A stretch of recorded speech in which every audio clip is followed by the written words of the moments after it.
অনেক সময় কম্পিউটারে কাজ করার ক্ষেত্রে কিছু প্রোগ্রাম নট রেসপন্ডিং দেখায় অথবা কিছু সফটওয়্যার হ্যাং হয়ে যায়।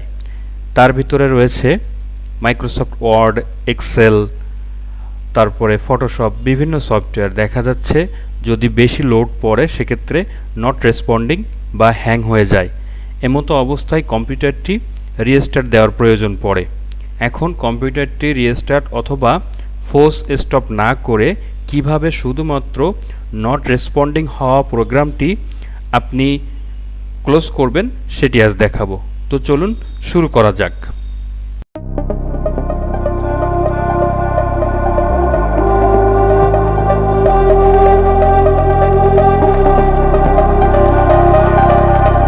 প্রথমে আপনি আপনার কম্পিউটারের কিবোর্ডের কন্ট্রোল শিফট এসকেপ বাটনটি প্রেস করবেন।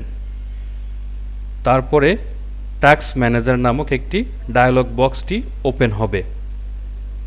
এই টাস্ক ম্যানেজার আপনি বিভিন্নভাবে আনতে পারেন।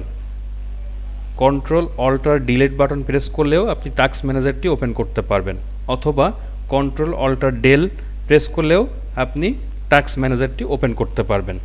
তবে সবথেকে সহজ হয় কন্ট্রোল শিফট এসকেপ বাটনটি প্রেস করার।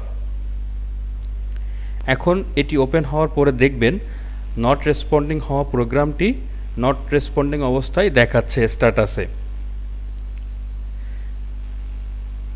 এটি সিলেক্ট করবেন। সিলেক্ট করার পরে নিচে দেখবেন এন্ড টাস্ক বাটন আছে। আপনি এন্ড টাস্কে ক্লিক করুন এবং কিছুক্ষণ অপেক্ষা করুন। দেখবেন অটোমেটিক্যালি প্রোগ্রামটি ক্লোজ হয়ে গিয়েছে। তারপরে পুনরায় আপনি প্রোগ্রামটি ওপেন করতে পারবেন এবং আপনার কাজ পরিচালনা করতে পারবেন। তো ভালো থাকবেন সবাই। আজকের ভিডিও এ পর্যন্ত। আসসালামু আলাইকুম।